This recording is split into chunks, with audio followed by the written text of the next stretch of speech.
So paper కింద magnet ఇట్లా అడ్డానికి ఉంది, అవునా? పేపర్ కింద మ్యాగ్నెట్ ఎక్కడ ఉంది అనే దానికి మనం ఏం చేసినట్టే అచ్చు పడుతుంది కదా. ఒక గ్లాస్ లో ఐరన్ ఫ్లింక్స్ నిన్న మీరు ఇసుకలో ఐస్కాంతం వేసి కలబెట్టి దానికి వచ్చింది అదంతా తీసి నాకు ఇచ్చినారు కదా ఐరన్ ఫ్లింక్స్. ఈ ఐరన్ ఫ్లింక్స్ ఈ గ్లాస్ లో ఉన్నాయి. ఇంకో గ్లాస్ తీసుకుందాం. ఆ గ్లాస్ కింద ఏం చేస్తామంటే మనము బ్లేడ్ తీసుకొని 1 2 3 ఈ 3 చీలికలు ఎందుకు చీలుస్తా ఉన్నాం చెప్పండి? ఓకే, పడకుండా లైట్ గా జల్లినట్టు పడతాయి.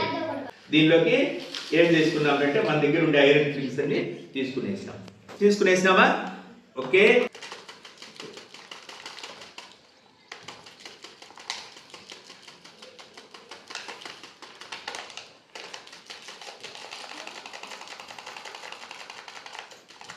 దగ్గరికి వచ్చి చూపినానా? కదిలించద్దు, అట్టను కదిలించద్దు, దూరం ఉండు, అట్టకు దూరం ఉండు.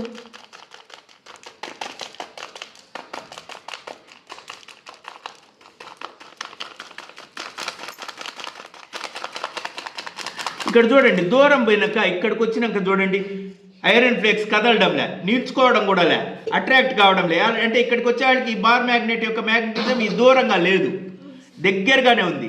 ఆ దగ్గరగా ఉండే దగ్గర కూడా చూడండి ఈ పోల్స్ దగ్గర ఎక్కువ ఉంది, అవునా?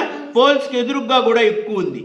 మళ్ళీ ఈ పోల్కు ఆ పోల్కు కనెక్ట్ చేస్తా కూడా మ్యాగ్నెటిజం ఉంది. వీటినే మ్యాగ్నెటిక్ ఫోర్స్ లైన్స్ అని మీరు 8th లోనో 9th లోనో మళ్ళీ చదువుతారు మ్యాగ్నెటిక్ ఫోర్స్ లైన్స్ గురించి. ఓకేనా?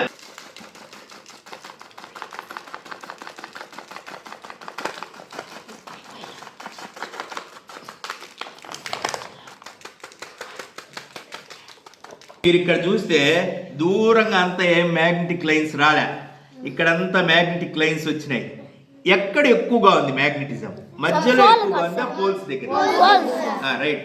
లైట్ గా ఒకసారి తడదాం చూడండి. ఇక్కడ తడతా ఉంటే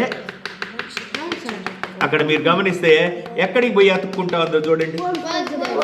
పోల్స్ దగ్గరికే కదా అతుక్కుంటా ఉండేది, అవునా? అంటే మ్యాగ్నెటిక్ పోల్స్ దగ్గర మ్యాగ్నెటిజం ఎక్కువ ఉంది అని ప్రూవ్ చేయొచ్చా, చేయలేమా? రైట్.